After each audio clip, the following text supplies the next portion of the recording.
Welcome to English Audiobook Hub.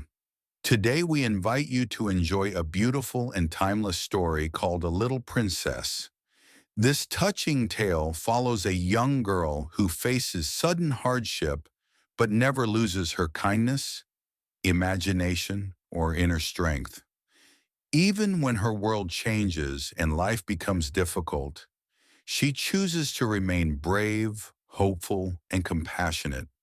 Through her journey, we learn that true wealth is not money or comfort, but dignity, courage, and a good heart. This audiobook is perfect for English learners. The language is clear, the storytelling is calm, and the message is easy to understand, yet deeply meaningful. As you listen, you can improve your English naturally while enjoying a story full of warmth and inspiration. So relax, listen carefully, and let this story remind you of the quiet power of kindness and hope. Subscribe to English Audiobook Hub for more classic and easy English audiobooks. Now let's begin. Chapter 1. School in England. One cold winter day, a little girl and her father arrived in London. Sarah Crewe was 7 years old and she had long black hair and green eyes. She sat in the cab next to her father and looked out of the window at the tall houses and the dark sky. "What are you thinking about, Sarah?" Mr. Crewe asked. "You are very quiet." He put his arm round his daughter. "I'm thinking about our house in India," said Sarah, "and the hot sun and the blue sky. I don't think I like England very much, Father." "Yes, it's very different from India," her father said. "But you must go to school in London, and I must go back to India and work." "Yes, Father, I know," said Sarah. "But I want to be with you. Please come to school with me. I can help you with your lessons." Mr. Crewe smiled, but he was not happy. He loved his little Sarah very much, and he did not want to be without her. Sarah's mother was dead, and Sarah was his only child. Father and daughter were very good friends. Soon they arrived at Miss Minchin's school for girls and went into the big house. Miss Minchin was a tall woman in a black dress. She looked at Sarah and then gave a very big smile. "What a beautiful child," she said to Mr. Crewe. Sarah stood quietly and watched Miss Minchin. "Why does she say that?" she thought. "I am not beautiful, so why does she say it?" Sarah was not beautiful, but her father was rich, and Miss Minchin liked girls with rich fathers because it was good for the school and good for Miss Minchin too. "Sarah is a good girl," Mr. Crewe said to Miss Minchin. "Her mother was French, so she speaks French well. She loves books, and she reads all the time. But she must play with the other girls and make new friends too." "Of course," said Miss Minchin. She smiled again. "Sarah is going to be very happy here, Mr. Crewe." Mr. Crewe stayed in London for a week. He and Sarah went to the shops, and he bought many beautiful, expensive dresses for his daughter. He bought books and flowers for her room, and a big doll with beautiful dresses too. Miss Minchin smiled, but she said to her sister Amelia, "All that money on dresses for a child of 7. She looks like a little princess, not a schoolgirl." When Mr. Crewe left London, he was very sad. Sarah was very sad too, but she did not cry. She sat in her room and thought about her father on the ship back to India. "Father wants me to be happy," she said to her new doll. "I love him very much and I want to be a good daughter, so I must be happy." It was a very big and very beautiful doll, but of course it could not answer. Sarah soon made new friends in the school. Some little rich girls are not very nice children. They think they are important because they have money and lots of expensive things. But Sarah was different. She liked beautiful dresses and dolls, but she was more interested in people and books and telling stories. She was very good at telling stories. She was a C1 ever child, and the other girls loved to listen to her. The stories were all about kings and queens and princesses and wonderful countries across the sea. "How do you think of all those things?" asked her best friend Ermengarde. "I have all these pictures in my head," said Sarah, "so it's easy to tell stories about them." Poor Ermengarde was not 11. She could never remember any of her school lessons, and Miss Minchin was always angry with her. Sarah often helped Ermengarde with her lessons. "Listen, Ermy," she said, "you remember that French king, Louis XVI? Well, this is a story about him. One day in 1792, and so Ermengarde learnt her lessons through Sarah's stories, and she loved her friend very much. But not everybody was Sarah's friend. Lavinia was an older girl. Before Sarah came, Lavinia was the richest and the most important girl in the school. But Sarah's father was richer than Lavinia's father. So now Sarah was more important than Lavinia, and Lavinia did not like that. "Oh, Sarah is so clever," Lavinia often said. "Sarah is so good at French. Her dresses are so beautiful, and she can sing so well. And she is so rich. Of course, Miss Minchin likes her best." Sarah did not answer when Lavinia said these things. Sometimes it was not easy, but Sarah was a kind, friendly girl, and she did not like to be angry with anyone. Chapter 2. The Diamond Mines. And so 3 years went by. Sarah's father wrote Tilda to her often, and Sarah wrote loving little letters back to him. One day, a very exciting letter arrived. Everybody in the school talked about it for days. "My friend," wrote Mr. Crew, "has some mines in northern India, and a month ago his workers found diamonds there. There are thousands of diamonds, and there are thousands of diamonds in these mines. These mines, but it is expensive work to get them out. My friend needs my help. So little Mrs." This was Mr. Crew's special name for Sarah.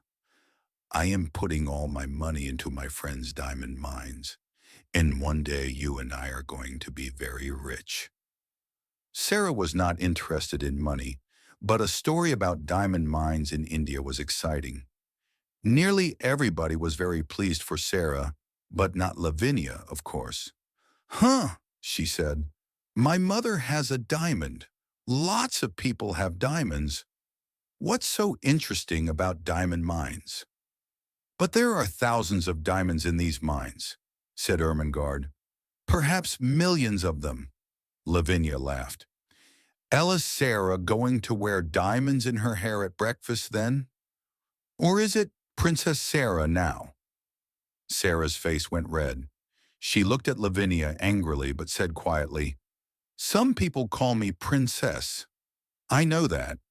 But princesses don't get angry or say unkind things, so I'm not going to say anything to you, Lavinia." "To me, you are a princess," Ermengarde said to Sarah later, "and you always look like a princess in your beautiful dresses." Sarah was a princess to another girl, too. This was Becky. She was a servant in Miss Minchin's school, and she was only 14 years old. But she worked all day and sometimes half the night.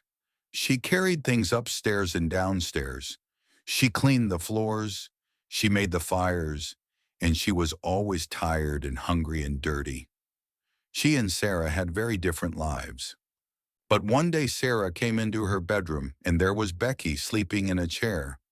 "Oh, you poor thing," Sarah said. Then Becky opened her eyes and saw Sarah. She got up at once. "Oh, miss," she said. "I'm very sorry, miss. I just sat down for a minute and—" "Don't be afraid," said Sarah. She gave Becky a friendly smile. You were tired, that's all. Are you, are you going to tell Miss Minchin? Asked Becky. She began to move to the door. Of course not, said Sarah. Please don't run away. Sit down again for a minute. You look so tired. Oh, miss, one can't, Becky said. You're very kind, miss, but Miss Minchin. Please, said Sarah. She took Becky's hand. You're only a little girl like me. Let's be friends. And so, Becky sat down again, and soon she and Sarah were friends. Nobody knew about this, of course. Rich little girls at Miss Minchin's school did not make friends with servant girls, and it was a wonderful thing for Becky.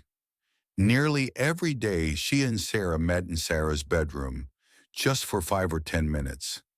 Becky was always hungry, and Sarah often bought nice things for her to eat. They sat and talked, and sometimes Sarah told Becky some of her stories. Becky loved that. Oh, miss, she said, you tell them so beautifully. Sometimes I like your stories better than things to eat. And after those visits to Sarah's room, Becky always felt better, not so tired and not so hungry. Some months later, Sarah had her 11th birthday.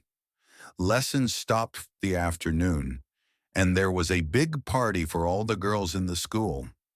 This party is expensive for us, Miss Minchin said to her sister Amelia, but it looks good for the school.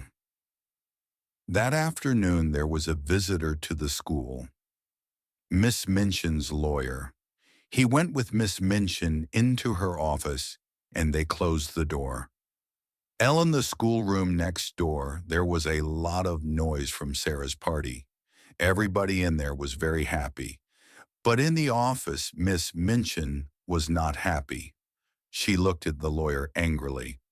What are you saying? Mr. Crew has no money? What about the diamond mines? There are no diamond mines, said the lawyer. Well, there are mines, but there are no diamonds in them. But Mr. Crew's good friend, began Miss Minchin.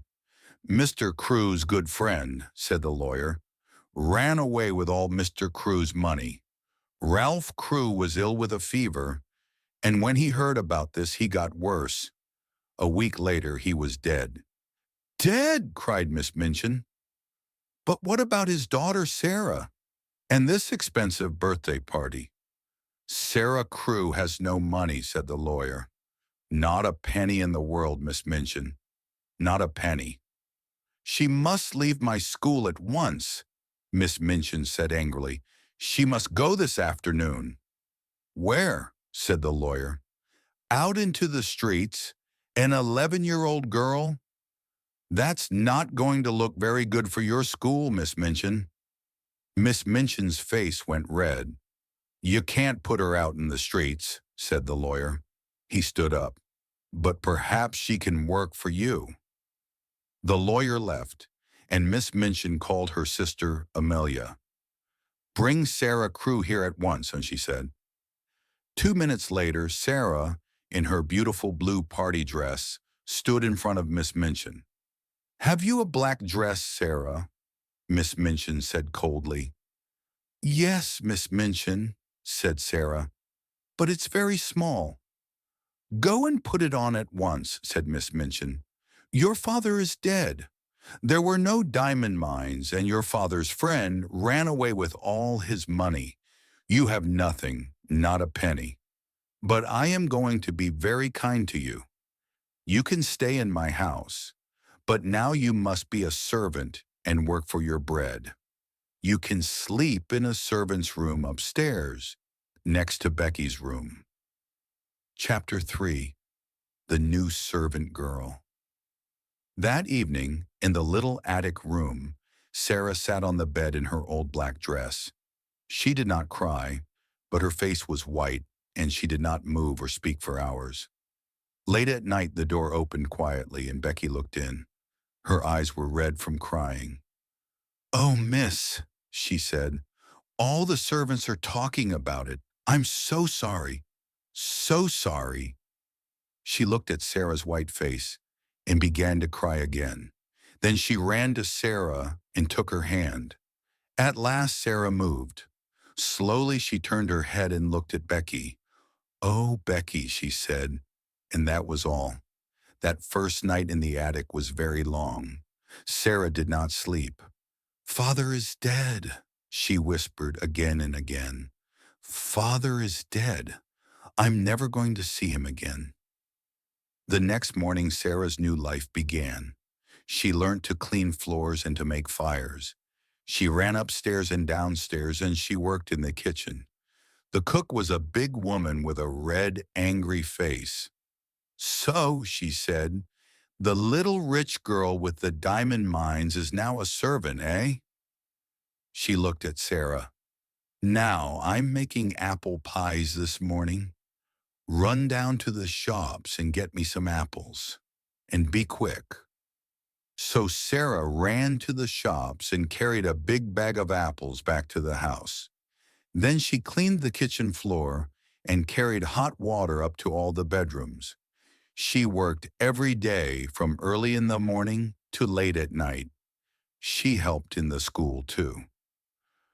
"You speak French well," Miss Minchin said to her coldly, "so you can teach French to the younger children. But you're only a servant. Don't forget that." The first months of Sarah's new life were very hard. She was always tired and hungry, but she never cried.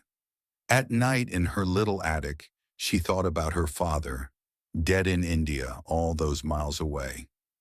"I must be brave," she said. "Father always wanted me to be brave, and I have a bed to sleep in and something to eat every day. Lots of people don't have that." At first, Sarah's only friend was Becky. Every day Becky came into Sarah's room. They did not talk much, but it helped Sarah a lot to see Becky's friendly, smiling face. The girls in the school were sorry for Sarah, but Sarah was a servant now, and they could not be friendly with a servant. Lavinia, of course, was pleased. "One never liked Sarah Crew," she told her friends, "and one was right about the diamonds. There weren't any." Ermengarde was very unhappy. When she saw Sarah in the school, Sarah walked past her and did not speak. Poor Ermengarde loved Sarah and wanted to be friendly, but she was not clever, and she did not understand. One morning very early, she got quietly out of bed, went upstairs to the attics, and opened Sarah's door. "Ermengarde," Sarah said, "what are you doing here?" Ermengarde began to cry. "Oh, Sarah, please tell me, what is the matter? Why don't you like me now?" "I do like you," Sarah said. "Of course I do. But you see, everything is different now. Miss Minchin does not want to talk to the girls. Most of them don't want to talk to me, and I thought perhaps you didn't want to." "But I'm your friend," cried Ermengarde. "I'm always going to be your friend, and nobody can stop me." Sarah took Ermengarde's hands. She suddenly felt very happy. Perhaps she cried a little too. Who can say? There was only one chair, so the two friends sat on the bed. Ermengarde looked round the attic. "Oh, Sarah, how can you live in this room? It's so cold and dirty." "It's not so bad," said Sarah, "and I've got lots of friends. There's Becky in the next room, and come and see." She moved the table under the window, and then she and Ermengarde stood on it and looked out of the window, over the roofs of the houses. In her pocket, Sarah had some small pieces of bread. She put her hand out of the window with the bread on it. "Watch it," she said. After a minute, a little brown bird flew down to Sarah's hand and began to eat the bread. Then a second bird came, and a third and a fourth. "Oh, Sarah, how wonderful," said Ermengarde. "They know I'm their friend," said Sarah, "so they're not afraid. Sometimes they come into the room too." Ermengarde looked across the roof to the next attic window. "Who lives in that house?" she asked. "Nobody," said Sarah sadly. "So I never see anybody at that window, and I can only talk to the birds." But one night, 2 or 3 weeks later, Becky came into Sarah's room. She was very excited. "Ooh, miss," she said, "an Indian gentleman is moving into the house next door." Well, he's English, but he lived in India for years and years, and now he's going to live next door. He's very rich, and he's ill. Something bad happened to him, but I don't know what. Sarah laughed. "How do you know all this?" she said. "Well, miss, you know the Carmichael family across the street," Becky said. "I'm friendly with their kitchen girl, and she told me. Mr. Carmichael is the Indian gentleman's lawyer, so they know all about him." Chapter 4. Ram Dass and the Monkey. Every morning when Sarah gave the birds their bread, she looked across to the attic window next door, but nobody opened it. Nobody called out, "Good morning," across the roof or gave Sarah a friendly smile.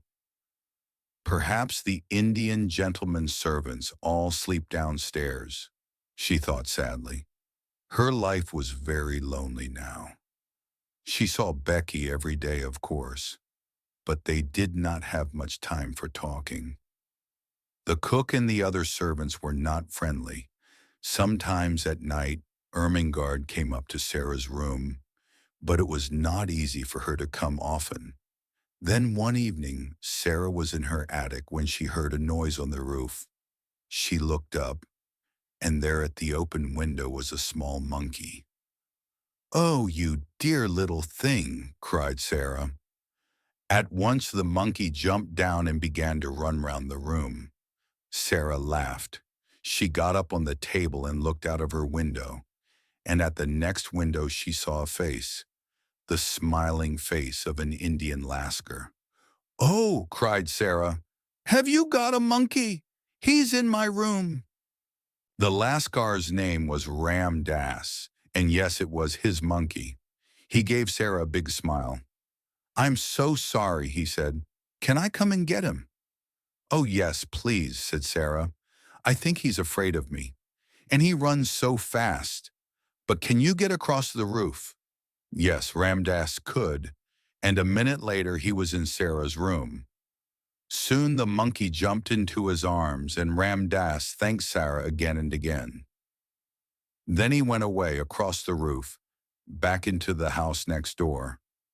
Sarah went to the shops 5 or 6 times a day, and when she walked past the house next door, she often thought about the Indian gentleman. She felt sorry for him. He had no wife or family, and the doctor visited the house every day. Mr. Carmichael, the lawyer, often visited too, and sometimes the Carmichael children went with him.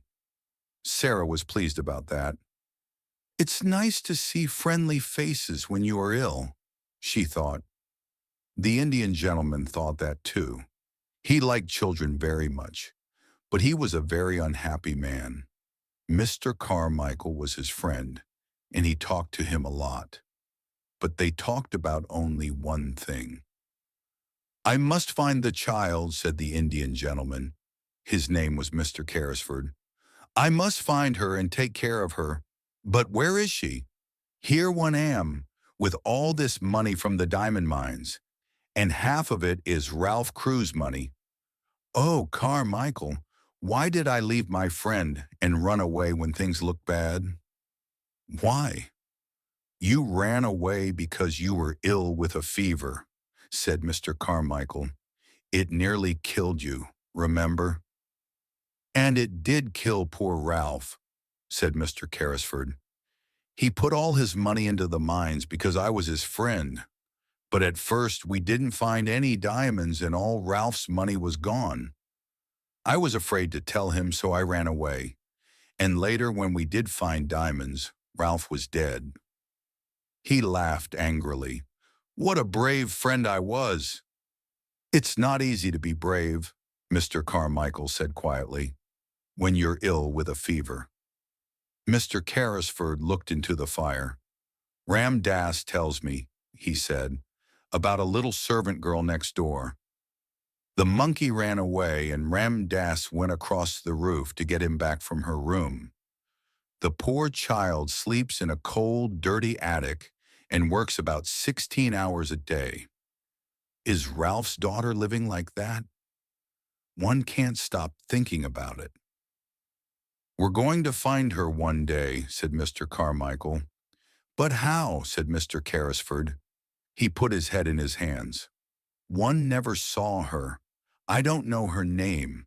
Ralph always called her his little missus. We talked all the time about the mines. He never told me the name of her school one. Her mother was French, so did he take her to a school in France? Or was it in England?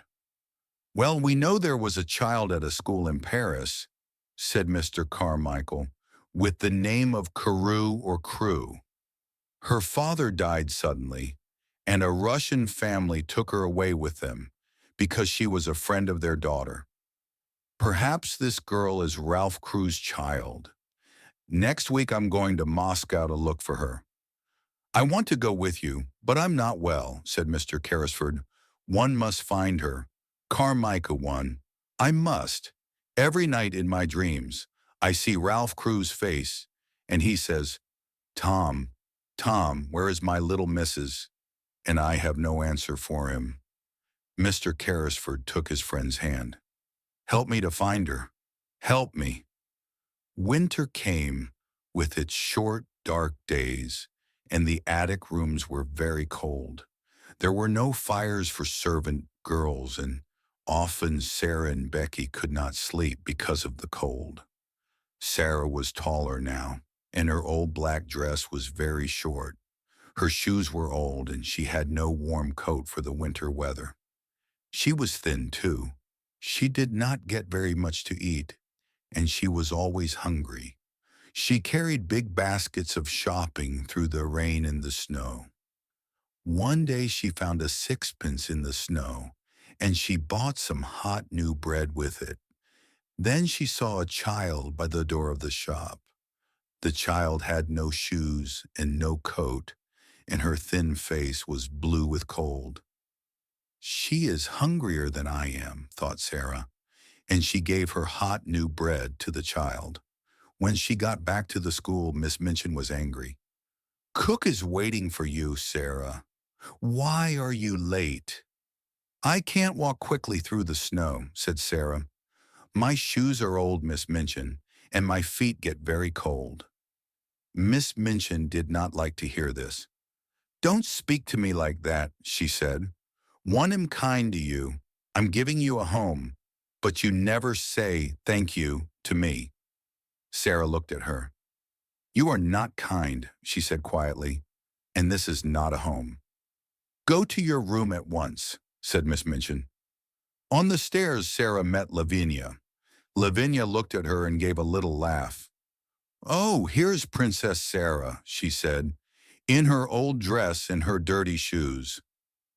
In the attic, Sarah sat down on the chair by her table. I must be brave, she whispered. A princess is always brave, so one must be too. But it's not easy. She put her head down on her arms. Oh, Father, do you remember your little missus? Can you see me now? And in the house next door, Mr. Carrisford sat by a warm fire.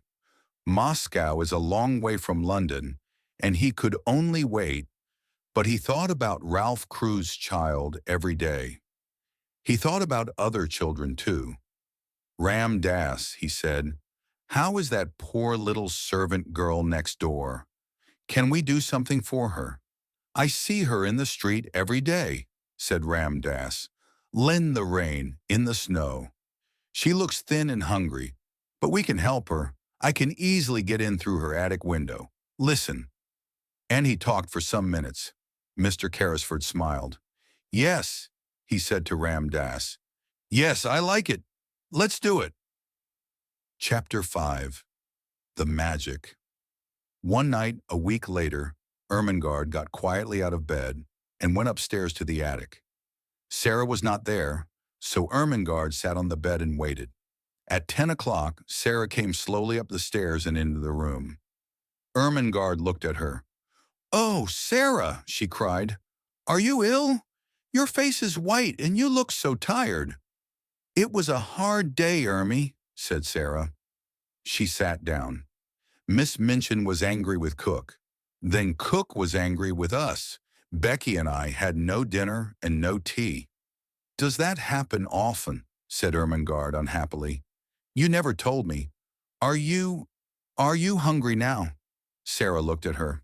"Yes," she whispered. "Yes, I am. Elle would like to eat that table. Elle would like to eat you." Ermengarde jumped up. "Sarah," she cried, "I had a box of things from home today. There is a big cake in it. I am going to get it. Now, you and Becky can eat it all." Soon Ermengarde was back. The three girls sat on Sarah's bed, and there were some happy smiles when Ermengarde opened her box and took out the cake. "Oh, miss, look at that," said Becky. "You are kind, Ermy," said Sarah. She laughed. "It's magic, you know. When things are very bad, something nice always happens. Here we are, having a party." Ermengarde gave Sarah and Becky some cake, and they began to eat. Suddenly they stopped. There was a noise of feet on the stairs. They listened. "Oh no," whispered Becky. It's Miss Minchin." "Yes," said Sarah. Her face was white again. Then the door opened and Miss Minchin came in. "So, Lavinia was right," she said angrily. "Tea with Princess Sarah. Becky, get back to your attic at once." "Oh, please, Miss Minchin," cried Ermengarde. "It was my cake, from home. We're only having a party." "Go back to your room, Ermengarde," Miss Minchin said coldly, "and take these things with you. And tomorrow," she looked at Sarah, "there's no breakfast, no dinner, and no tea for you. Remember that." Soon the attics were quiet again. Tired and hungry, the two servant girls went to sleep. But after an hour or two, Sarah opened her eyes. Was it a noise from the window, perhaps? "Something is different," Sarah whispered. "What is it?" She sat up in bed and looked round the room. She looked again and again, and her eyes were very big. The room was different, very different. There was a wonderful hot fire. There were new, warm blankets on her bed, and beautiful pictures on the walls. Sarah slowly got out of bed. "Is this a dream?" she said. "Where did all these things come from?" She put out her hand to the fire. "No, it's not a dream. The fire is hot. I can feel it. And oh, look at the table." There was a red cloth on the table, and cups and plates. There was hot tea and wonderful things to eat, hot meat pies and sandwiches and cake, oranges and apples. Sarah ran to Becky's room. "Becky," she whispered, "come quickly. The magic is here again. Come and look." When Becky saw the room, she could not speak at first. Then she said, "Oh, miss, what is it? How did all these things get here?" "I don't know," said Sarah. "It's magic. At first I thought it was a dream, but it is not. Look, these pies are hot. Let's eat them.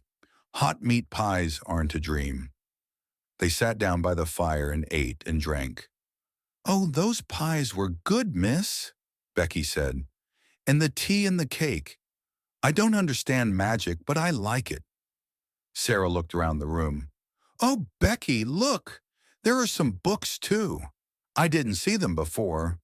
She ran to look at them and opened the top book. "There's some writing here. Listen, it says, 'To the little girl in the attic, from a friend.'" "Oh, Becky!" Sarah closed the book and looked up. "I have a friend, Becky," she said slowly. "Someone is my friend." The next morning, Becky met Sarah in the kitchen. "Oh, miss," she whispered, "was the magic there this morning? Or did it go away in the night?" "No, it's still there," Sarah whispered back. I ate some cold meat pie for breakfast, and the fire was still warm. Becky laughed happily. Oh my, she said. Miss Minchin could not understand it. When Sarah came into the schoolroom, she looked happy and well. Miss Minchin wanted to see a white, unhappy face and eyes red from crying. How can that child smile, she thought angrily. But of course, she did not know about the magic, and the magic did not go away. Every evening, when Sarah went up to bed, she found new things in the attic. There were more warm blankets for her and for Becky. There were pictures on the walls. There were books, new shoes, and a winter coat. And best of all, there was always a fire and a wonderful hot dinner on the table. But where does it all come from? Becky said one night when they sat by the fire. Who does it, miss? A friend does it, Sarah said. A kind, wonderful friend. But he doesn't want us to know his name. They began to look at one of the new books, and then Becky looked up. Oh, miss, she whispered. There's something at the window. What is it? Sarah got up to look. It's the monkey, she said. The monkey from next door.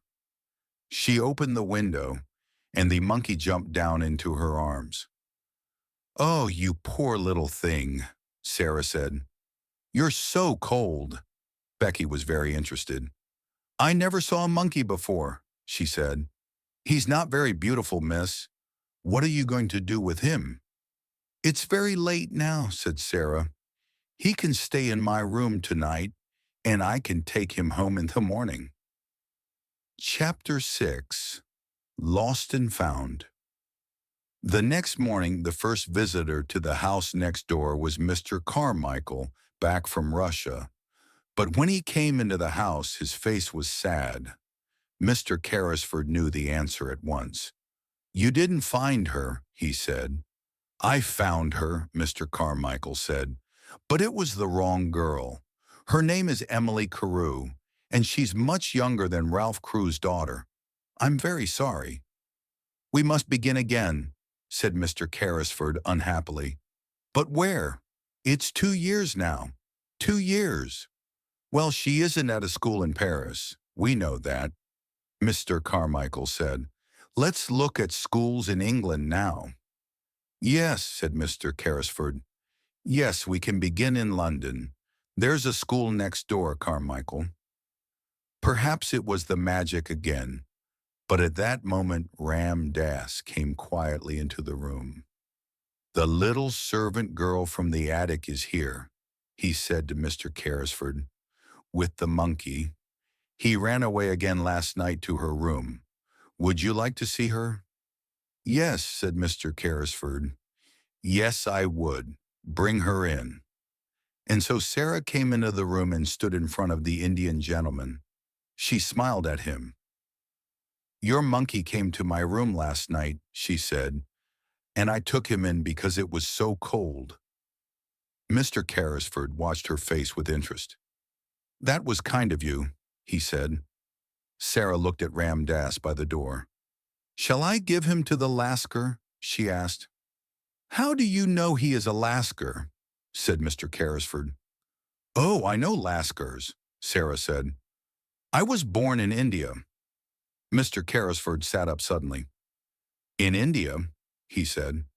But you're a servant at the school next door. Yes, I am now, said Sarah. But I wasn't at first. The Indian gentleman looked at Mr. Carmichael, and then Mr. Carmichael looked at Sarah. What do you mean by at first, child? He asked. When father first took me to the school. Where is your father? Said Mr. Carmichael. He died, said Sarah very quietly.